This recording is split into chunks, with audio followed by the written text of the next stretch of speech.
I think there's an upside to doing a bunch of special episodes or a season where most of what we review is good. Oh yeah, what's that? I was afraid that exposure to too much bad TV and cinema might cause me to develop some sort of conversion disorder. Oh, what now? It's a rare psychological condition where your brain starts processing things erratically or you become completely insensitive to certain stimuli. Meaning what? Meaning Jess could wind up watching The Room or Minnow's Mind and think they're good. Not like that would ever happen. Well, you know what I like about the second and third part of the trilogies where we do one good episode, one bad episode, one kind of meh episode of a show? What's We only need one history segment. Means we can skip the bullshit and get to work. kapla to that, brother? Anyway, I guess we're on to Homicide Life on the Streets, Season 1, Episode 2, Ghost of a Chance. Or we will be, after the opening credits. Hey, I'm Jess Willie. I'm a TV and media critic who occasionally branches out to other stuff. I've got some pretty cool friends. A little strange, maybe, but cool. There's Nick, an AI copy of a buddy of mine from college that I installed on my smart TV. He's supposed to keep the show on track, but he spends more time watching Brazilian cooking shows. There's King Ralph Detritus, an old toy from my childhood who is somehow alive, and he rules a massive underground kingdom from a stronghold in my basement. There's Zylogaphia P. Robinson. She's a magical winter elf who started out as an observer from the International Internet Reviewers Guild, but she sorta went native. So if you want to know the story, go and watch the back catalog. If you're just interested in a review of the thing you clicked on, sit back, relax, and don't ask questions. Or if you have questions, leave them in the comments. Maybe I'll answer. The only question you can be sure I'm gonna answer is, did I get what I paid for?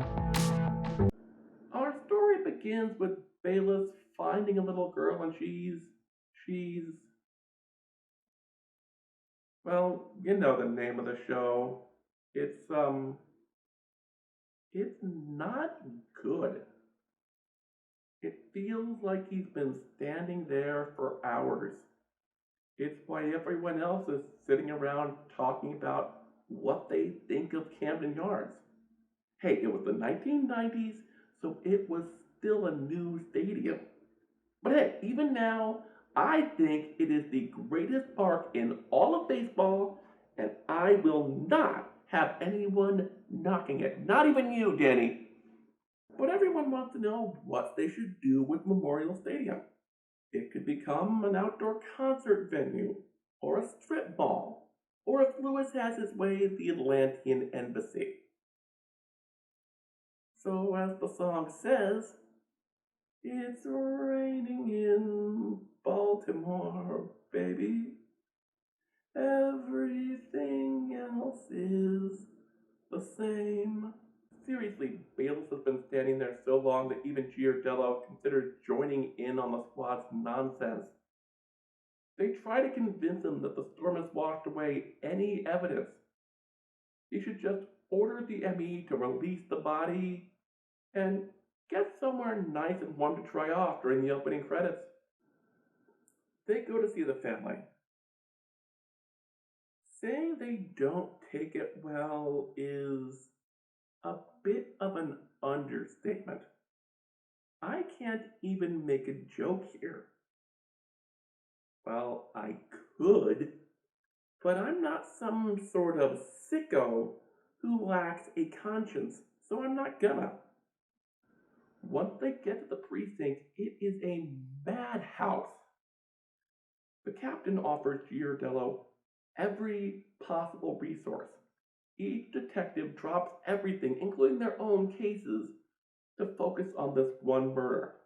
They bicker and argue about their own pet theories. Even Grissetti, who probably suspects whoever actually killed Abraham Lincoln.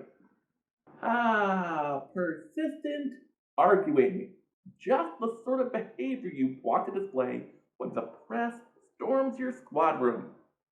What they find out makes the BCPD look great.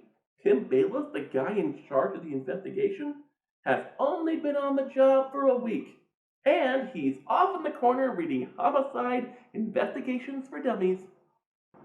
We relieve a little bit of tension as Bolander and Munch drive to another incident while talking about, the type of thing that, if spoken about publicly, could get you banned from YouTube, but not hurt your chances of getting into elected office. If you're a Republican, anyway. An old woman greets them. She says she and her husband were having a fight, and then, thud, the guy fell over dead. She called the homicide department, but there's one tiny little problem. Munch finds that the guy is not dead. He gets up and goes back to yelling at her. Munch and Bolander leave and let them get back to their squabble. Back at the ME's office, Bayless is getting chewed out for releasing the body. Not enough physical evidence was collected, and certain tests could not be done. They can't even be sure of time of death. She thinks it was within the last 12 hours, and she can tell them what the girl's last 2 meals were, along with a few other things that YouTube won't let me talk about. Lewis and Grissetti are supposed to be helping Pimpleton and Bayless. For his part, Lewis is doing that. Grissetti, though, has his mind set on catching the guy who actually killed Abraham Lincoln. You know, the case where most people thought they caught the guy and his co-conspirators back in 1865? Oh, that wacky Grissetti. I hope nothing ever happens to you. Ooh. Speaking of wackiness, Bolander and Mudge are driving around having the same conversation as before. That's okay because they're going to the same house. So either they got stuck in a snowstorm in Puckatawny, Pennsylvania, or this time the guy is actually dead. The wife is acting like nothing happened. She's making tea and everything. She goes on and on about how her husband mistreated her and cheated on her. She even admits that she pushed him down the stairs. So, yeah, they kinda have to arrest her. Back at the precinct, Templeton asked Giardello what happened to all that help the captain said he was sending. She says just because they're here doesn't mean they're working. He turns to Bayless and says, but that's not my fault. They need inspiration.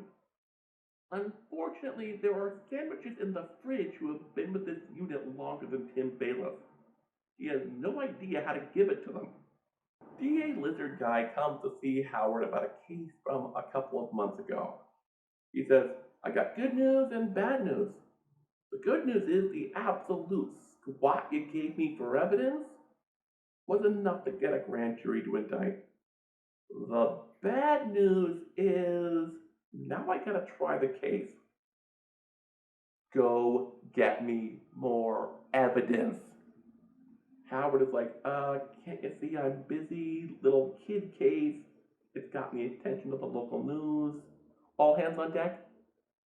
The DA says, yeah, you and I and all those detectives, we care about that.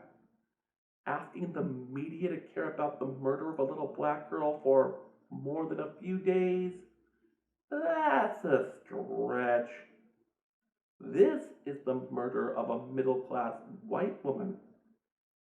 They care about that, so justice must be done. So, in other words, he says the quiet part out loud. And she says, fine, I'll put in some overtime. Cheesehead, Christ. The DA says, I don't care what you find, just get it to me by Monday. Oh, and make sure there's nothing legally questionable about it. I don't want to offer this mofo a plea. Meanwhile, Bayless is practicing the intro to his true crime podcast out on a bunch of cops. Wait, that's supposed to be the opening of his briefing. It sounds so much like how Dark Curiosities starts out her videos that I got confused. Pembleton says just skip to the juicy part so we can get to work. Before he can do that, everyone starts talking about their own thoughts on the case. Some of them are pretty crazy. Lewis has a few interesting questions.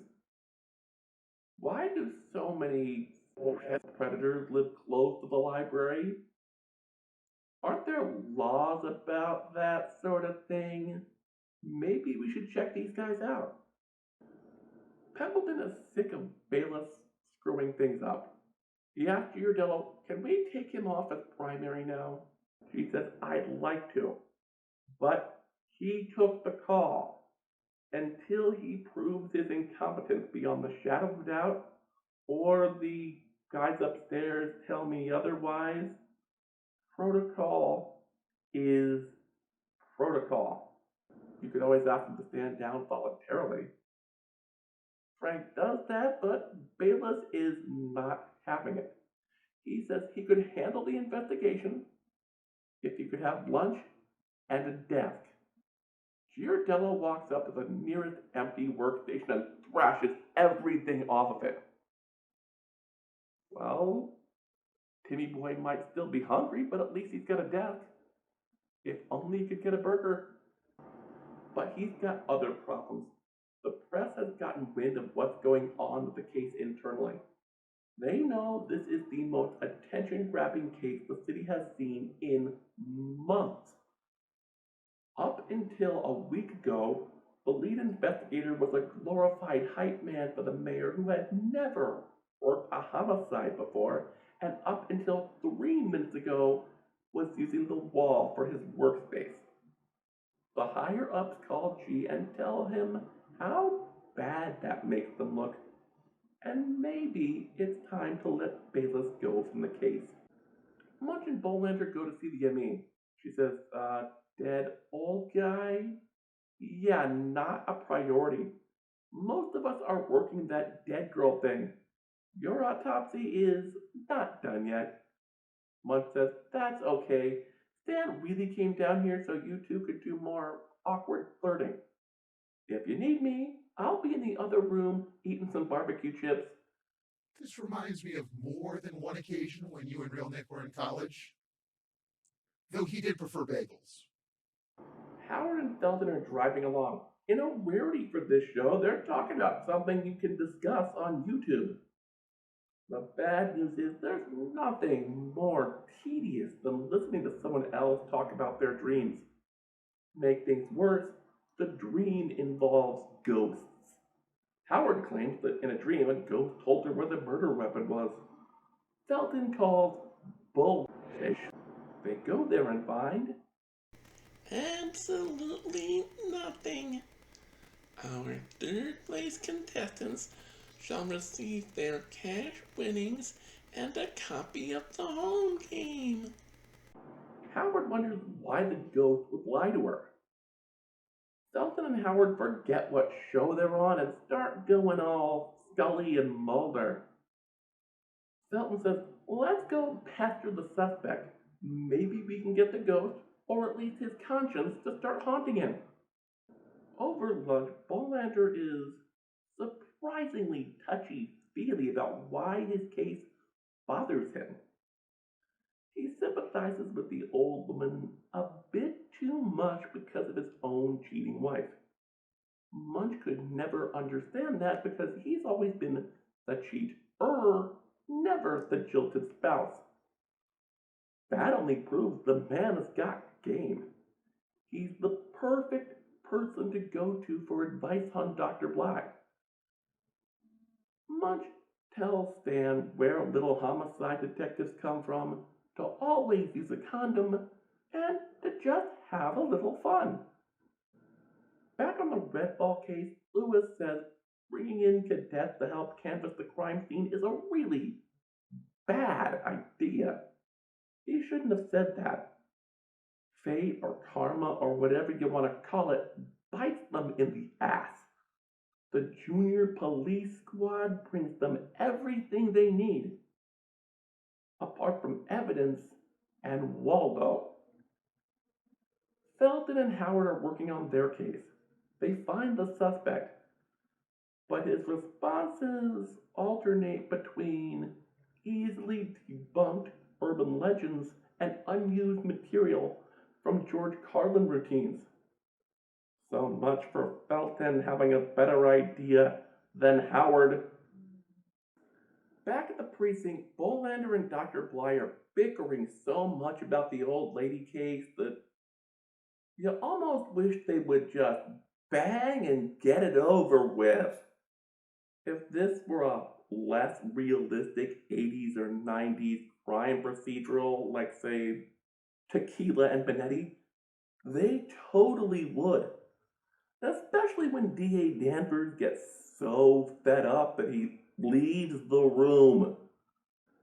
Back at the crime scene, Lewis and Templeton are ready to give up. I don't mean call it a day, I mean stop investigating entirely.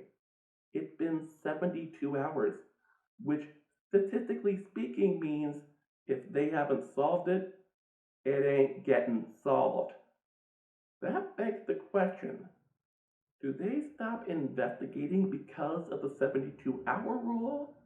Or does the 72-hour rule exist because that's when people like them stop looking into things?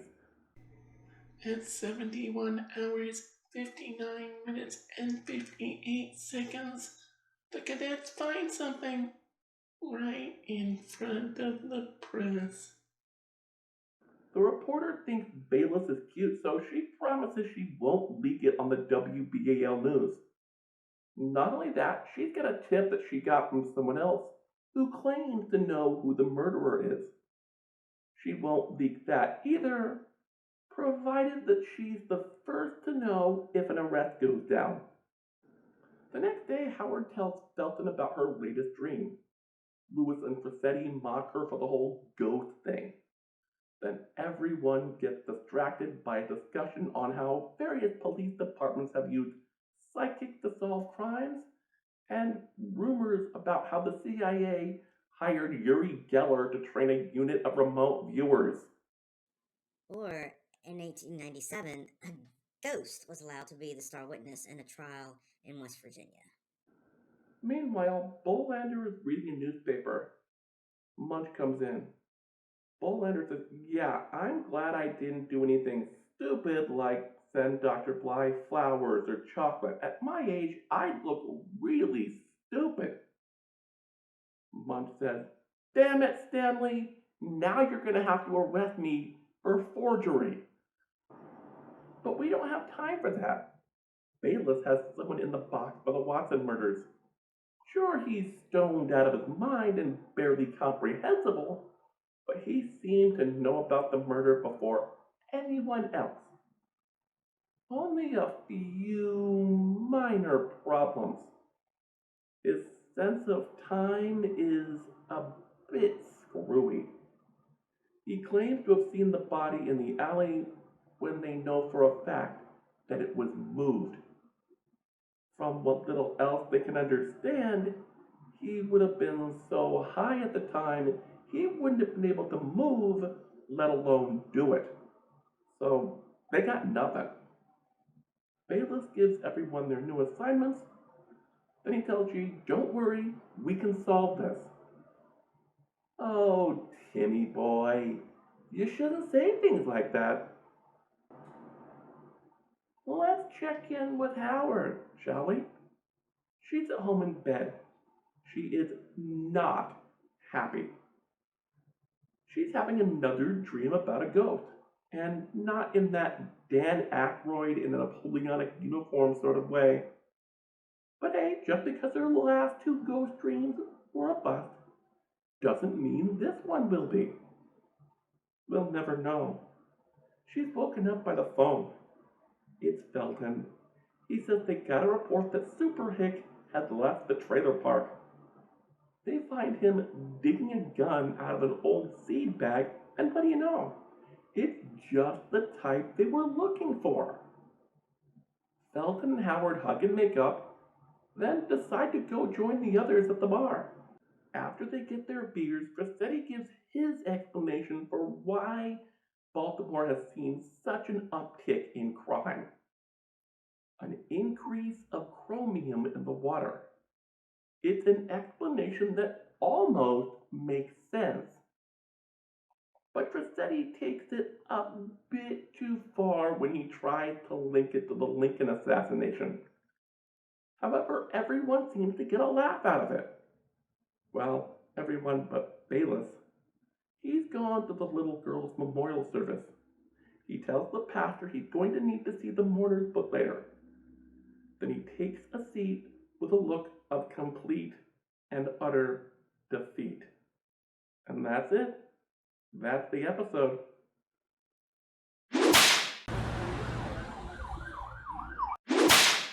Homicide Life on the Street has something weird going for it.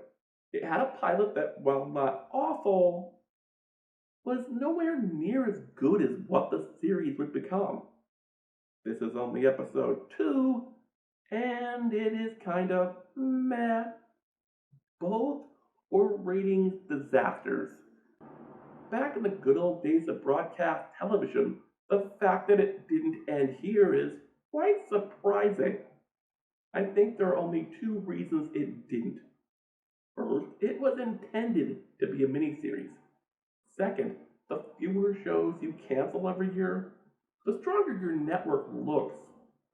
Almost every other drama that NBC launched from the summer of 1992 to the fall of 1993 were even bigger ratings bombs than this. Combine that with some major praise the series got from critics, and season 2 got commissioned. The show's biggest flaw, if you can even call it that, is that it does not grab you right away. It's a very slow burn. The pilot is good, but not the best episode. This episode is serviceable, nothing more. Look, most of the time when a cop show does a ghost episode, it's a 5th or 6th season ratings grab during Halloween. This episode is based on a case in Simon's book. It was an actual murder solved by the Baltimore City Police Department's Homicide Division. Pretty wild, huh? So you're going to do a good episode next. Hey, this episode isn't bad. It's just bad for this show. So yeah, next time I'm going to show you what a good episode of Homicide looks like.